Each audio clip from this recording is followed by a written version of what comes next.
एक बार फिर से आप सभी का बहुत बहुत स्वागत है। अंतर्राष्ट्रीय योग दिवस पर न्यूज 24 की महा कवरेज लगातार जारी है। खास मेहमान मेरे साथ जुड़े हुए हैं। मैं सीधे रुख करूंगी डॉक्टर हरलीन कौर का।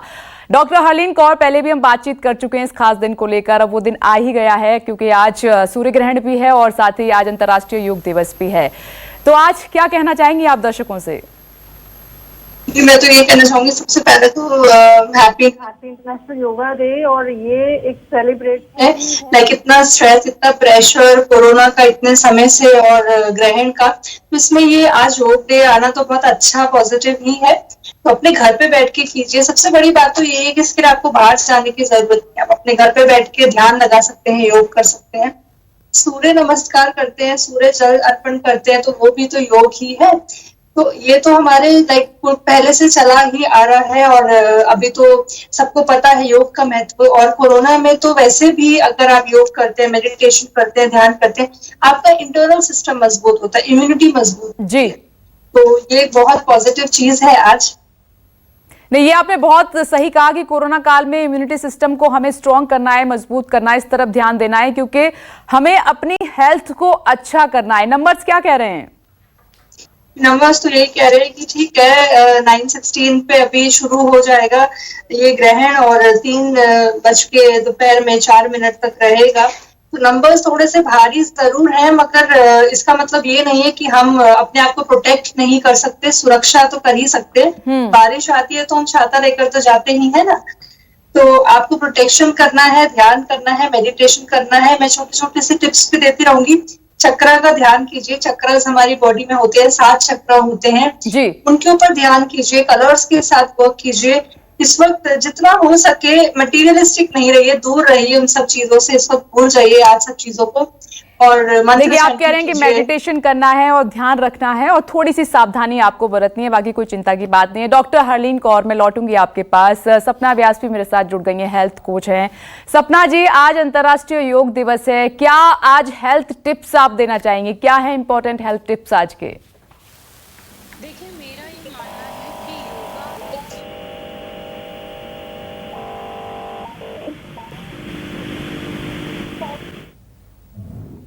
सपना जी, मैं लौटूंगी। कोई टेक्निकल प्रॉब्लम की वजह से आपकी आवाज हम तक नहीं पहुंच पा रही है, लेकिन स्टूडियो में हमारे साथ 2 योग गुरु भी मौजूद हैं।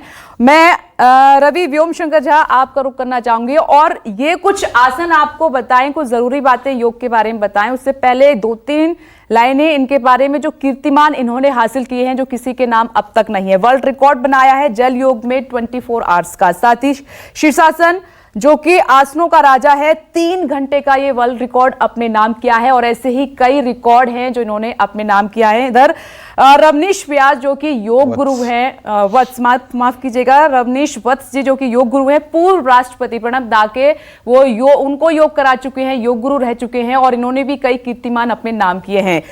रवि व्योम जी, मैं आपसे योग के बारे में 2-4 लाइनों में सबसे पहले मैं जानना चाहूंगी क्योंकि कई कीर्तिमान आपने अपने नाम किए हैं और साथ ही कुछ योगासन जो बहुत जरूरी हैं आज के समय में। देखिए, जीवन को योग एक संतुलित जीवन शैली है जिसमें हम विराटता, चरित्र निर्माण करते हैं। चरित्र निर्माण के साथ साथ जब तक आप चरित्र निर्माण नहीं करेंगे तब तक राष्ट्र का निर्माण नहीं होगा। तो जरूरी है कि चरित्र निर्माण करें, उसके लिए योग है। और योग हमें मेंटल पीस देता है और इसके लिए जैसे भ्रामरी प्राणायाम है। आजकल स्ट्रेस देख रहे हैं जो कितने हर एक जगह स्ट्रेस का दौर है। आप लोग भी काम करते हैं तो वर्कआउट काफ़ी ज़्यादा रहता है, जो ऑफिस में रहते हैं कई सारे, तो उनके लिए अंगूठे को कान से बंद करेंगे पूरे, और पूरे जो उंगलियां, बाकी के उंगलियां पूरे आंख पे रहेगी और लंबी सांस भरेंगे और ओम का उच्चारण करेंगे या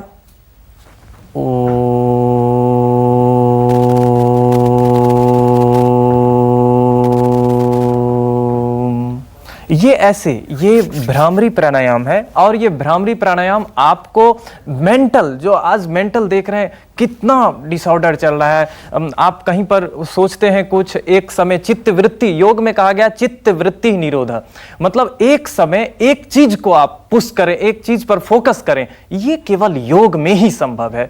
और योग आपके जीवन शैली को बढ़ाता है, आपको शिखरस्थ तक पहुंचाता है, आपके विचार, आप में इम्यून सिस्टम की बात करते हैं, इसके लिए कपाल भाती आज बहुत जरूरी है कि कपाल भाती आप करें।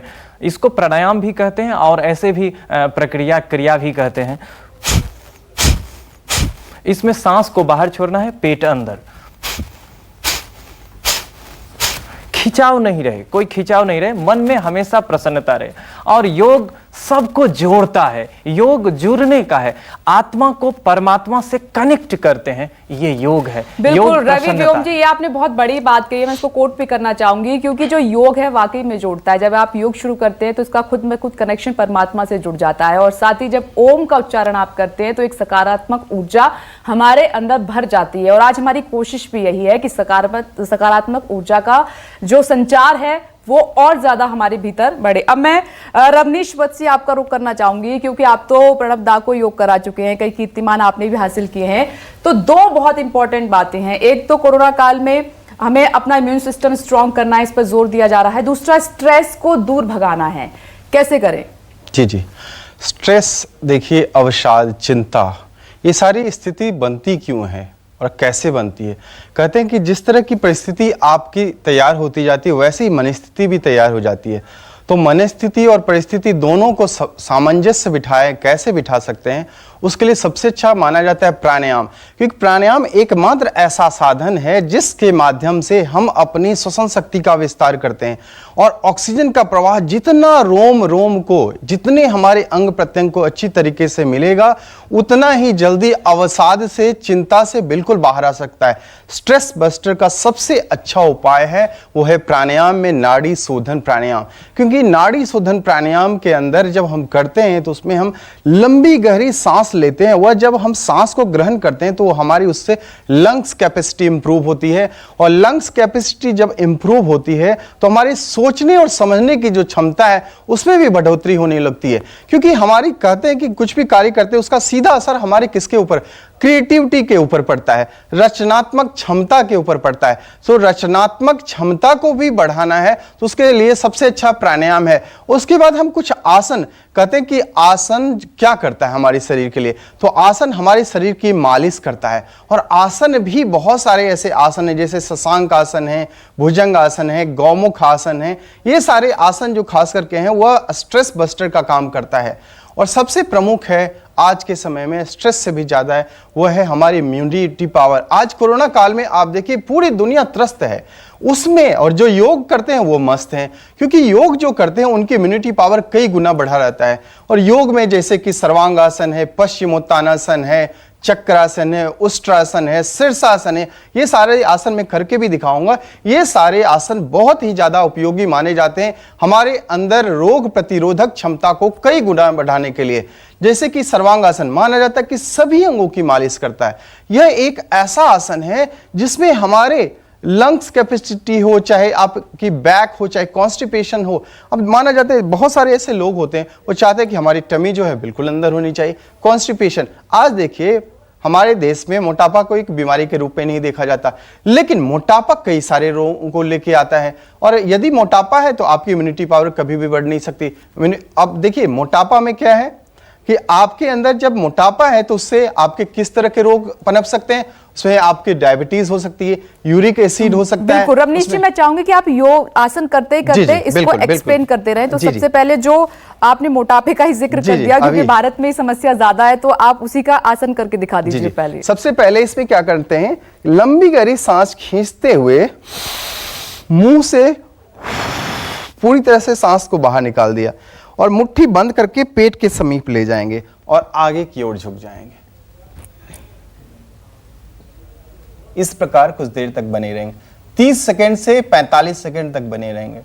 इसके बाद धीरे से वापस आ जाएंगे। अब इसके बाद कहते हैं लंग्स कैपेसिटी भी इंप्रूव करना है, ब्रीदिंग प्रॉब्लम है उससे भी दूर भागना है, तो उसके लिए सबसे अच्छा आसन माना जाता है वह है ओष्ट्रासन। इस प्रकार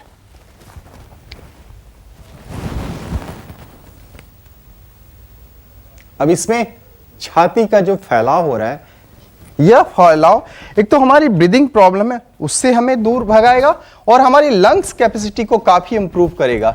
देखिए रवनीश जी, आगे भी कई आसन हैं, उनका जिक्र हम करेंगे। और आपने बहुत अच्छी बात की, क्योंकि अभी ब्रीदिंग का भी सिस्टम हमें मजबूत करना है और साथ ही अपना इम्यून सिस्टम तो बहुत अच्छा करना ही है। मेरे साथ सपना व्यास भी जुड़ गई है, हेल्थ कोच हैं। सपना, क्योंकि इस समय खाने पीने का बहुत ज्यादा ध्यान रखा जा रहा है, तो आज क्योंकि अंतर्राष्ट्रीय योग दिवस है, तो क्या इंपॉर्टेंट हेल्थ टिप्स आप सबसे पहले देना चाहेंगी?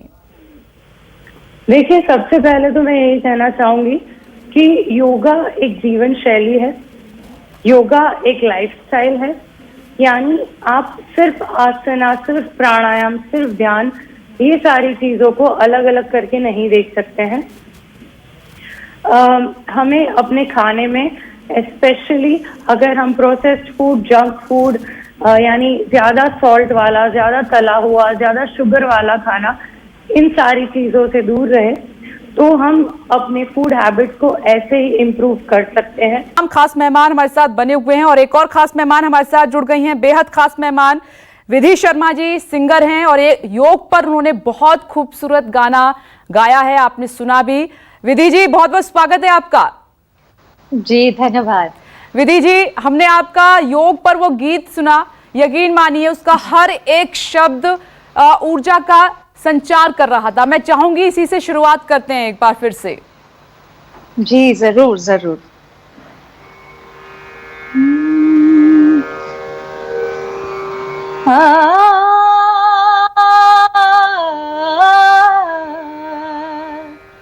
भारत ने दी विश्व को एक ऐसी धरोहर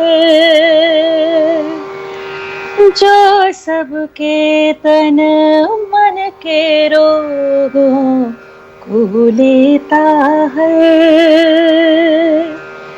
योग साधना, योग उपासना, योग साक्षात ईश्वर। योग साधना, योग उपासना, योग साक्षात ईश्वर। योग साधना, योग उपासना, योग साक्षात ईश्वर। योगासन है आसान, धर ले तू कुछ तो ध्यान, सवार अपने आज और कल को। योग से तू दूर न भाग, जाग रे तू अब तो जाग। योग देते जीवन को राह, कर्म भावना धर्म धारणा, जागेंगे मन भीतर। कर्म भावना धर्म धारणा, जागेंगे मन भीतर। योग साधना, योग उपासना, योग साक्षात ईश्वर। क्या बात है, क्या बात है, क्या बात है। एक एक शब्द जो कि नई ऊर्जा का संचार कर रहा है, बहुत पॉजिटिविटी भर रहा है। विधि जी, जब ये गीत आपने लिखा, गाया, कंपोज किया, क्या फीलिंग्स आ रही थी आपके मन में? मेरे मन में यही फीलिंग्स आ रही थी कि जो हमारा आसपास का इस समय माहौल है और हमारी जो अपनी संस्कृति है, उससे हम कैसे इस माहौल से बाहर निकल सकते हैं। तो यही मेरे मन में था कि कैसे हम इस इंस्पिरेशन लें और सबको इंस्पायर करें, मोटिवेट करें कि आप हार मत मानिए। और योग एक ऐसी चीज है जिससे हर तरीके से लड़ा जा सकता है, चाहे वो तन का कोई विकार हो, मन का कोई विकार हो, उससे बाहर निकला जा सकता है। देखिए, 100 बात की एक बात आपने कह दी कि अगर आप योग करते हैं तो हर बुराई से लड़ सकते हैं। महायोग दिवस पर आप योग कर रहे हैं। तमाम खास मेहमान मेरे साथ बने हुए हैं। योग गुरु सुरेंद्र चौधरी जी मेरे साथ मौजूद हैं, हेल्थ कोच हैं सपना व्यास जी मेरे साथ मौजूद हैं, साथ ही योग सिंगर हैं विधि शर्मा जी हमारे साथ जुड़ी हुई हैं, और साथ ही रवि व्योम शंकर झा योगाचार्य हैं हमारे साथ बने हुए हैं, और योग गुरु दीपक झा भी हमारे साथ जुड़ गए हैं। दीपक जी, आपका बहुत बहुत स्वागत है। मैं एक सवाल जो बहुत इंपॉर्टेंट है कि योग के बारे में बहुत सारी भ्रांतियां हैं जो लोग नहीं जानते हैं। मैं चाहूंगी कि सबसे पहले आज अंतर्राष्ट्रीय योग दिवस पर वो बातें आप बताएं जो हिडन है। हाँ, आपका सवाल वाकई में बहुत अच्छा है, क्योंकि इस पर ज़्यादातर लोगों का ध्यान नहीं जाता है कि हम इसमें क्या भ्रांतियां हैं, इसमें क्या गलत फहमियाँ पाल रखी हैं लोगों ने, वो हम किसी को नहीं बात करते। हम सब कहते हैं कि योग करो, बस योग करो, योग करो जी, इसके अलावा और कुछ नहीं। मैं भ्रांतियों के बारे में बात करना चाहूँगा कि कई लोग बोलते हैं कि योग कर लेंगे तो आपको डाइट करने की ज़रूरत नहीं पड़ेगी, अब आपको कुछ और करने की जरूरत नहीं पड़ेगी। मैं कहता हूँ ये आपका शरीर एक ऐसा इंटीरियर है, भगवान की देन है, इंटीरियर है। सपोज 100 करोड़ का आप इंटीरियर अपने घर पे 5 करोड़ का या 20 लाख का आपने इंटीरियर कराया है, अगर उसकी डस्टिंग नहीं करेंगे, साफ सफाई नहीं करेंगे तो इंटीरियर कूड़ा कचरा बन जाएगा। ये शरीर वैसे ही है। आपने योग किया, इंटीरियर सजा लिया, अगर थोड़ा डाइट भी कंट्रोल कर लेंगे तो बहुत अच्छा होगा। लेकिन अब योग करना किसको है, कब करना है? अगर बेस्ट टाइम है, क्योंकि आप सब लोग सुबह से लेकर शाम तक ऑफिस में भाग रहे हो, तो मैं बहुत छोटी छोटी और सिंपल बातें बताना चाहता हूँ। क्योंकि सुबह से लेकर शाम तक आप भाग रहे होते हैं, 10 घंटे ऑफिस में होते हैं, 1 से 2 घंटे आप ड्राइव कर रहे हो, तो मोटरसाइकिल पे हैं, कार में, कहीं भी हैं, बस में, ट्रेन में, तो उससे 2 घंटे इसमें, तो 12-13 घंटे आपके इसके निकल जाते हैं। घर आते हैं शाम को, सोफे पे बैठ के पिलो लगा के टीवी का रिमोट लेके चाय का चुस्की लेते हुए आप बैठ जाते हैं, तो बैठने का पोजीशन आपकी लाइफ में बहुत ज़्यादा बढ़ जाता है। तो अगर आप सवेरे, मैं कहता हूँ संकल्प लीजिए आप लोग कि ज़्यादा कुछ नहीं, सिर्फ और सिर्फ 20 मिनट प्रतिदिन योगा करेंगे। मैं 1 घंटे आपको बोल सकता हूँ, 2 घंटे बोल सकता हूँ, नहीं, लेकिन आप शुरुआत तो करें। बात बनेगी तब जब आप 20 मिनट शुरुआत कर लेंगे। उसमें आप क्या करिए, 4 से 5 राउंड सूर्य नमस्कार कर लीजिए, 10 मिनट आप 4-5 आसन कर लीजिए, वो आसन अभी मैं आपको बता दूंगा, और 2 प्राणायाम कर लीजिए, क्लींजिंग प्राणायाम कर लीजिए, तो लंग्स क्लीन हो जाएंगे। अब भ्रांति आ गई, आप इससे खाने से पहले करें। सुबह कुछ खाली पेट है तो खा लें, ना खाएं तो बेहतर है, जैसे एक आध केला या ड्राई फ्रूट्स वगैरह। दीपक जी, आप ना बहुत इंपॉर्टेंट बातें बता रहे हैं। मुझे एक छोटा सा ब्रेक भी लेना है, इसके हम आगे बढ़ाएंगे इसी सिलसिले को, लेकिन ब्रेक पर जाने से पहले सपना जी मैं आपका रुख करना चाहूंगी। सपना, क्योंकि कोरोना काल है और खाने पीने का जो स्टाइल है पूरा बदल चुका है, तो खुद को हेल्दी कैसे रखें, डाइट में क्या शामिल करें और क्या ना करें, कितना बदल गया है खाना पीना? देखिए, इन फूड करें और वो कोई नहीं, वो फूड। देखिए, महायोग दिवस पर खास चर्चा हमारी लगातार जारी है और खास मेहमान भी हमारे साथ जुड़े हुए हैं। मैं सीधे रुक करना चाहूंगी योग गुरु सुरेंद्र चौधरी जी, आपका। काफी देर से मैं आपके पास नहीं पहुंची थी। सुरेंद्र जी, मेरा आपसे सवाल ये है कि बच्चे हैं, बूढ़े हैं, मतलब जितनी भी कैटेगरी है एज की, उसमें सिंपल स्टेप्स क्या है आसन योग के जो हर कोई आसानी से कर ले, क्योंकि जिंदगी ऐसी है कि बहुत ज्यादा वक्त हम दे नहीं पा रहे हैं। जी, देखिए, बच्चों और बुजुर्गों के लिए बहुत ही सिंपल योगा टिप्स मैं आज आपके साथ में बताना चाहूंगा। पहली बात तो ये है कि पहले हम कहते थे बच्चे में स्ट्रेस नहीं होता, तो आजकल बच्चे भी बहुत ज्यादा स्ट्रेस आउट हैं, तो उनके लिए और बुजुर्गों के लिए एक सबसे अच्छी विधा है, एक अच्छा प्राणायाम है जिसको हम भस्त्रिका कहते हैं। भस्त्रिका प्राणायाम में बहुत तेजी से हमें श्वास को बाहर की तरफ रिलीज करना होता है, जिससे क्या होगा, हमारे ब्रेन के अंदर ऑक्सीजन सप्लाई बढ़ती है और हमारी ब्रेन मेमोरी ज्यादा बढ़ती है, क्योंकि बुजुर्गों की ब्रेन मेमोरी लॉस होना और बच्चों में मेमोरी का डेवलप होना बहुत जरूरी है। तो उसके कुछ स्टेप बताता हूँ और मैं एक योगा पोज उसके साथ में इंक्लूड करूंगा। सो बैकबोन को स्ट्रेट रख के, मेरुदंड को स्ट्रेट रख के, सिर्फ श्वास को 5 बार हम बाहर निकालेंगे।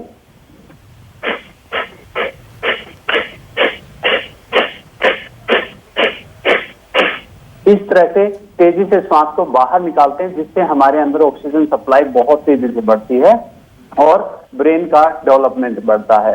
अब एक वज्रासन बोलते हैं हम इसको, जिनको नींद की प्रॉब्लम है, जैसे जैसे एज बढ़ती है तो नींद की प्रॉब्लम बढ़ जाती है, तो ये वज्रासन है, ये नींद के लिए बहुत इंपॉर्टेंट है। और शाम को डिनर किया या लंच किया तो इसमें बैठने से डाइजेशन सिस्टम स्ट्रेट रहता है, जिससे खाना बहुत जल्दी डाइजेस्ट होता है। इसमें बैठने के बाद हम एक बाल आसन बोलते हैं, इसको चाइल्ड पोज बोलते हैं, चाइल्ड पोज कर सकते हैं। इससे भी ब्रेन के अंदर ऑक्सीजन सप्लाई बढ़ती है, ब्रेन के अंदर ब्लड सर्कुलेशन बढ़ता है। तो किस तरह से करते हैं इसको, इनहेल के साथ धीरे धीरे हाथों को ऊपर की तरफ ले जाते हैं और एक्सहेल के साथ बहुत ही स्लोली फॉरवर्ड बेंड करते हुए अपने आप को नीचे की तरफ ले जाते हुए कुछ देर के लिए अपने आप को लूज छोड़ दीजिए। इससे ज्यादा से ज्यादा ब्लड सप्लाई ब्रेन के अंदर बढ़े। फिर आप इनहेल के साथ वापस आ सकते हैं, धीरे से नीचे आएंगे। तो ये 2 प्राणायाम और ये पोज हम बच्चों के लिए और बुजुर्गों दोनों के लिए रिकमेंड कर सकते हैं। इसके अलावा एक लास्ट पोज मैं आपको बताना चाहूंगा, इसको हम अर्ध मत्स्येंद्र आसन बोलते हैं। जैसा कि 30 और 40 एज के बाद में ज्यादा शुगर पेशेंट ज्यादा बढ़ रहे हैं या ज्यादा चांस होते हैं शुगर पेशेंट होने के, तो उसके लिए हम एक लेग्स को बिल्कुल स्ट्रेट करके राइट लेग को लेफ्ट साइड रखते हैं और लेफ्ट लेग को होल्ड करते हुए, इसमें आपकी थाई जो है स्टमक से बिल्कुल टच रहनी चाहिए। पीछे से होल्ड करके इनहेल और एक्सहेल के साथ हल्का सा आप बैक साइड देखते हैं तो आपका पूरा थाई का प्रेशर है आपके डाइजेशन सिस्टम और पैंक्रियाज के ऊपर होता है, जिससे इंसुलिन कंट्रोल होने लग जाता है। तो ये बुजुर्गों के लिए बहुत ही इम्पोर्टेंट पोज है, तो ये हम रिकमेंड कर सकते हैं और सिंपल है, इसमें कोई प्रिकॉशंस नहीं होते हैं कि कौन करे या कौन नहीं करे। तो ये सिंपल पोज हम बच्चों और बुजुर्गों के लिए कर सकते हैं। देखिए सुरेंद्र जी, आपने बहुत आसान तरीके से आपने दिखाया बच्चों के लिए, बुजुर्गों के लिए, क्योंकि कोरोना काल में ना उनके लिए ये आसन बहुत ज्यादा जरूरी हो जाते हैं, क्योंकि 10 साल के कम के जो बच्चे हैं उन पे अटैक कर रहा है और जो खासकर 60 साल से ऊपर की एज के हैं उनको भी कोरोना अटैक कर रहा है। तो ये आसन आप कर सकते हैं जो सुरेंद्र जी ने आपको बताया। मैं लौटूंगी सुरेंद्र जी, सपना मैं अब आपका रुख करना चाहूंगी, क्योंकि आप हेल्थ कोच हैं और डाइट को लेके अभी भी बहुत सारी चीजें हैं जिनको हमें बदलाव करना है डाइट में। क्या कोरोना काल में अच्छा खाना है और जो पहले हम खा रहे थे उसको दूर करना है, क्या नया इंक्लूड करना है डाइट में? मैं चाहूंगी कि जरा विस्तार से इस बारे में बताइए। जी, पहली चीज तो ये कि हमारी इम्यूनिटी बढ़ाने के लिए हमें थोड़ी मेहनत करनी है, क्योंकि मेहनत इसलिए मैं कहूंगी क्योंकि अगर हम एक बैलेंस डाइट पहले से ही ले रहे थे तो हमें इतना टेंशन करने की जरूरत नहीं है। बट बिकॉज हम इतने रूटीन हमारा रात को देर तक जगना, सुबह शायद जल्दी उठ के काम पे भागना, ये हमारी यूजुअल लाइफ रहती थी, तो इसलिए हमारे फूड हैबिट्स में हमें विटामिन सी मिले, यानी मैंगो, ऑरेंजेस, कीवी, ये फ्रूट्स हमें इंक्लूड करने चाहिए जी। उसके अलावा ग्रीन टी, बिकॉज उसमें एंटीऑक्सीडेंट्स रहता है, तो अपने खाने के यानी लंच और थोड़ा नाश्ते के बीच में आप ग्रीन टी पीजिए। सोते समय ना पीजिए या फिर उठ के तुरंत ही ना पीजिए, खाने के इन बिटवीन आप ग्रीन टी लीजिए, उसमें एंटीऑक्सीडेंट्स होते हैं। बादाम, सनफ्लावर सीड, उसमें विटामिन ई रहता है, वो आप इंक्लूड कीजिए। दही जिसमें प्रोबायोटिक्स है वो आप इंक्लूड कीजिए। च्यवनप्राश, अगर आप नॉन वेजिटेरियन खाते हैं जी, then go for chicken soup. Green leafy vegetables, ये सारी चीज हम रोजमर्रा की जिंदगी में अगर यूज करें, खाएं तो हमारी इम्यूनिटी बूस्ट होती है। उसके साथ ही साथ हमें नींबू का पानी, यानी उसमें शहद, अगर आपको वेट मेंटेन करना है तो आप थोड़ा डालिए, अदरवाइज अगर आपको वेट रिड्यूस करना है तो नींबू का पानी पीजिए दिन में 2 से 3 बार, वो हमारी इम्यूनिटी बढ़ाता है। हल्दी का पानी, हल्दी का दूध, ये रेगुलरली हम अगर यूज करें तो हमारी इम्यूनिटी बढ़ती है। इसके साथ ही साथ खाने के अलावा भी अगर हम अजवाइन डाल के स्टीम ले तो उससे भी हमारे लंग को इम्प्रूवमेंट मिलती है, कंजेशन दूर होता है। लेकिन तो इसको लेना कैसे है, क्योंकि कई बार पता नहीं चल पाता है कितनी क्वांटिटी में लेना है, कब खाना है, समय क्या होना चाहिए, खाने से पहले, खाने के बाद, इसमें भी बहुत ज्यादा कंफ्यूजन रहती है। मुझे अगर आप एक बार सवाल दोहरा दीजिए तो बेहतर रहेगा प्लीज। देखिए, नींबू पानी लेना है, दही खाना है, या फिर हमें मैंगो खाना है, ऑरेंज खाना है, ये जो खाने के सोर्स हैं, हमें खाना कब है? कई बार हमें समय नहीं पता होता कि मैंगो कब खाना है, दही कब खाना है, गर्म पानी कितना पीना है, ये चीजें भी जानना बहुत जरूरी है।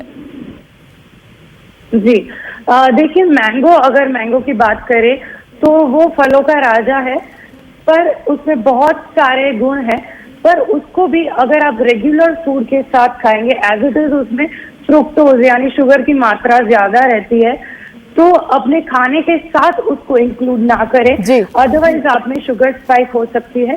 ट्राई कीजिए कि उसको एक स्नैक, यानी 4 बजे आपको भूख लगी तो आपने एक मैंगो खा लिया, ऐसी तरह इंक्लूड कीजिए। रही बात गर्म पानी का पीने की, तो खाने से पहले अगर आप आधे घंटे के पहले ल्यूकवार्म वाटर पीते हैं, वो बहुत ही अच्छा है सेहत के लिए। और पानी इंक्लूड करने के बहुत बेहतरीन टाइम है रात को। आप कॉपर के वेसल में अगर पानी रखें और सुबह उठने के साथ साथ वो पानी आप ग्रहण कीजिए तो बहुत बेहतर है आपके डाइजेशन के लिए और दही, ओवरऑल स्किन के लिए, ओवरऑल हेल्थ के लिए। कई बार दही रात में भी खा लेते हैं लोग। जी जी, वो depends from person to person. अगर आपको सूट नहीं करता तो आप शाम को 6 बजे तक खाएं, ठीक। और रही बात फ्रूट्स की, तो फ्रूट्स में भी बहुत शुगर रहती है, फ्रुक्टोज रहता है, तो 6 बजे से पहले आप खाना खाएं, All right. फ्रूट्स खाएं और हैव होल फ्रूट्स।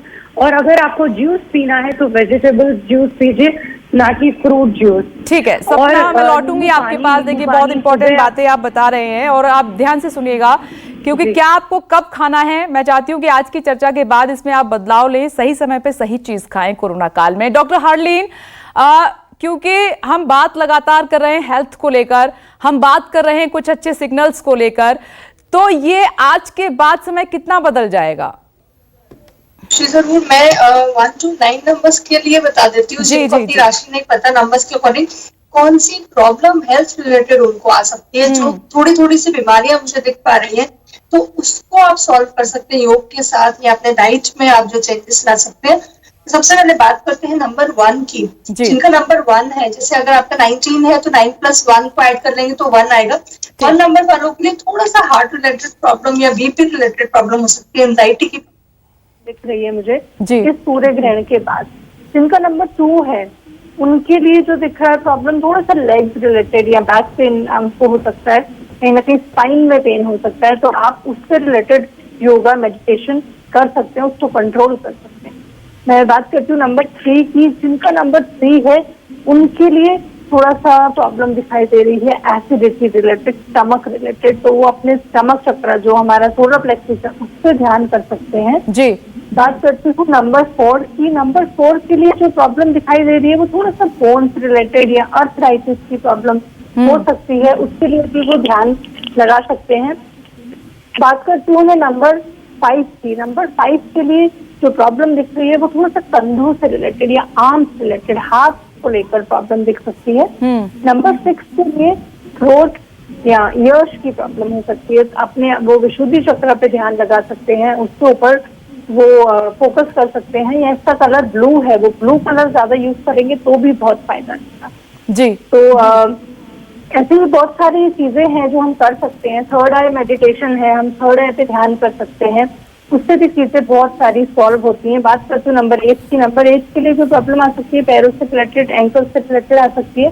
नंबर 9 के लिए बात करते हैं तो हेड एक हो सकता है या आईज रिलेटेड प्रॉब्लम आ सकती है, तो थर्ड आई पे जब ध्यान करेंगे तो ये आपका जो चक्र है वो एक्टिवेट होता है। चक्र, ध्यान, मेडिटेशन, योग, ये सब एक ही, आप कैसे भी कीजिए, हमें अपनी सोल को उस वक्त प्योरिफिकेशन करना होता है जब हम ध्यान करते हैं, मेडिटेट करते हैं। डॉक्टर हार्लेन, देखिए बहुत अच्छे से आपने बताया है और बहुत सारी ऐसी बातें हैं जो हमारे लिए जानना जरूरी हो जाता है, दर्शकों के लिए जानना जरूरी हो जाता है, और उम्मीद हम यही कर रहे हैं कि एक सकारात्मक सोच आएगी और जिंदगी आज से एक नए सिरे से शुरू करेंगे सभी। आप बने रहिए हमारे साथ। विधि जी, मैं आपका रुख अब करना चाहूंगी। आपका बहुत प्यारा सा सुंदर सा योग पर हमने गीत सुना, बहुत आनंद आया। मैं बात कर रही थी आपसे, आपको याद होगा फीलिंग्स को लेकर, जब ये गीत आप लिख रहे थे क्या फीलिंग्स आ रही थी और योग ने जिंदगी को कितना बदल दिया है? जी, मुझे ऐसा लगता है कि संगीत के जरिए योग का जो प्रैक्टिस है वो बहुत समय से चला आ रहा है, चाहे हम ध्यान योग की बात करें या नाद योग की बात करें, या फिर जैसे भ्रामरी आसन हुआ, उज्जयी आसन हुआ, उसमें तो ओम का उच्चारण यूज होता है। तो मुझे यही प्रेरणा मिली कि संगीत के जरिए किस तरीके से एक इंस्पायर खुद भी होए और दूसरों को भी इंस्पायर करें। और योग एक ऐसी धरोहर है जो हमारी देश की, हमारी संस्कृति की ऐसी एक ट्रेजर, एक ऐसा खजाना है जो दुनिया को मिला है। और अपनी इसी गीत की कुछ पंक्तियों से ही संदेश देना चाहती हूँ। विश्व में फैले रोग निराशा की विपदाएं, रोग से ही, योग से ही उपचार करके न सबको मिटाए। शक्ति कामना भक्ति याचना पूरी योग से ही कर।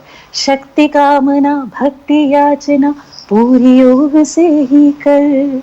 योग साधना, योग उपासना, योग साक्षात ईश्वर, तो किसी भी तरह की साधना हो, चाहे शक्ति उपासक हो, चाहे भक्ति याचक हो, जी। चाहे कर्म योगी हो, चाहे धर्म योगी हो, मुझे लगता है योग एक ऐसा जरिया है जो आपको उस डेस्टिनेशन तक लेकर जा सकता है। जी, आपने बहुत सही बात कही। मैं लौटूंगी विधि जी।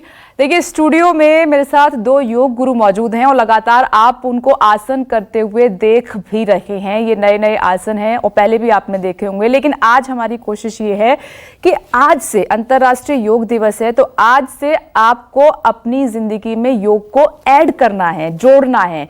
जो लोग अब तक योग नहीं कर रहे थे, क्योंकि प्रधानमंत्री नरेंद्र मोदी ने भी कहा कि जो लोग योग करते हैं वो कोरोना को हरा रहे हैं, अपने इम्यून सिस्टम को स्ट्रॉन्ग कर रहे हैं। हमारे योगाचार्य भी यही कह रहे हैं।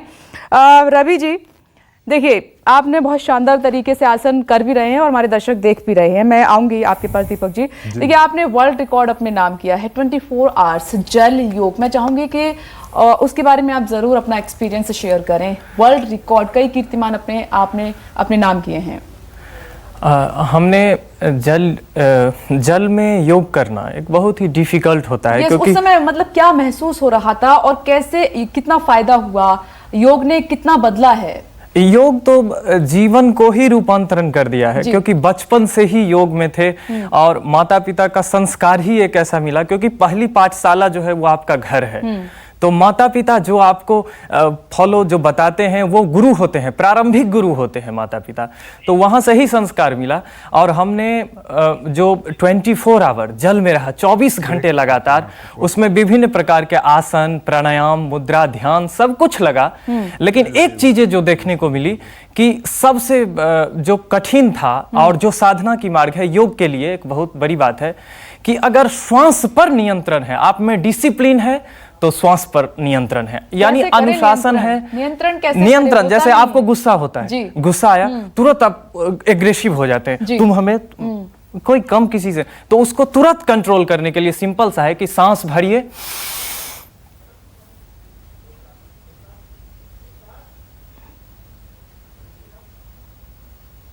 और इसको छोड़िए। आप हमें अभी मुझ पे आप गुस्सा कर ही नहीं सकते हैं जब भी आप सांस भर लेंगे, क्योंकि ब्रीथ पर सब कुछ, दुनिया का सब कुछ जो भी खेला है, जो भी चक्र आप देख रहे हैं, चाहे एथलीट्स हैं, चाहे क्रिकेटर हैं, चाहे जो भी है, उसका मेन है सांस पर कंट्रोल। जितना जिसको सांस पर कंट्रोल होगा उतना ही वो बेहतरीन करेगा। हमने उसके बाद शीर्षासन का विश्व रिकॉर्ड बनाया, जो 3 घंटे लगातार सर के बल खड़ा होना। उसके बाद शीर्ष पद्मासन का जो मैं दिखा रहा था अभी, तो वो एक बहुत ही डिफिकल्ट होता है, लेकिन आसनों का राजा कहा गया है शीर्षासन को। महत्वपूर्ण ये नहीं है कि मैं जैसा करता हूं वैसे ही आप करें, ये महत्वपूर्ण नहीं है। आप छोटे ही, क्योंकि एज वाइज होता है, कोई बच्चा है, कोई बूढ़े हैं, हमारे माता पिता तुल्य दर्शक भी देख रहे होंगे, तो सबके लिए है योग। योग ऐसा नहीं है कि मैं जैसा करूं वैसा ही करें, उसमें से जो कर सकते हैं ठीक है, लेकिन योग हमारे दिनचर्या, जब तक डिसिप्लिन नहीं होगा तब तक योग का कोई महत्व। योग का सबसे पहला श्लोक है अथ योगे अनुशासनम। महर्षि पतंजलि योग सूत्र में अथ योगे अनुशासनम मतलब कोई भी काम करे अनुशासन में करे, डिसिप्लिन में करे, वो जाकर के होता है, तब आप इम्यून सिस्टम भी मजबूत करते हैं। जैसे भस्त्रिका की हम बात करते हैं, पूरे जो युवा हैं उनके लिए बता रहा हूं, पूरे हाथ ऊपर करेंगे, फिर सांस छोड़ते हुए नीचे,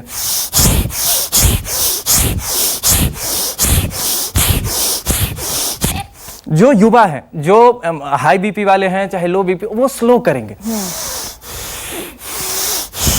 ये आपको लंग्स, जैसे जिसका लंग्स, आज इम्यून सिस्टम की बातें हो रही है, इम्यून सिस्टम को बूस्ट करने के लिए, मजबूत करने के लिए, रोग प्रतिरोधक क्षमता को सबल बनाने के लिए एक ही चीज है, वो है लंग्स। लंग्स को जब तक नहीं आप इंप्रूवमेंट करेंगे, क्योंकि सबसे पहला जो कोरोना का अटैक है वो लंग्स पर है, लंग्स के माध्यम से, तो इसको इंप्रूव करना होगा। और योग सर्वांगीण विकास करता है, आपको संतुलित करता है, आपके जीवन में ऊर्ध्वरेता बनाता है, आपकी मनोदशा को और शिखरस्त करता है। कह सकते हैं कि सर्वशक्तिमान है योग। हाँ, सर्वशक्तिमान है, चरित्रवान है, धवल है, सब कुछ योग है, लेकिन योग करने से होता है। अथ योगे अनुशासनम सतु दीर्घकाल निरंतर सत्कारा सेवितो दीर्घभूमि। अगर निरंतर आप अभ्यास नहीं करते हैं तो फिर आप ना एक योगी हैं, ना आप एक अच्छे एंकर हो सकते हैं, ना कोई भी। जरूरी नियमित का है, नियमित जरूर करें। मेरा कल, हाँ, मैं करवद प्रार्थना करूंगा कि नियमित करें, सभी नियमित। आपने बहुत सही बात की कि सोचने से नहीं होता है, हमें जिंदगी में करना होता है, उसको ढालना होता है, प्रैक्टिस करनी होती है। अंतर्राष्ट्रीय योग दिवस पर तमाम जगह से तस्वीरें में लगातार दिखा रहे हैं, सोशल डिस्टेंसिंग के साथ सभी योग कर रहे हैं। छोटा सा ब्रेक लें और ब्रेक के बाद हम दीपक झा का रुख करेंगे और उनसे जानेंगे स्ट्रेस कैसे कम करें, कोरोना का कैसे मुकाबला करें, खुश कैसे रहें।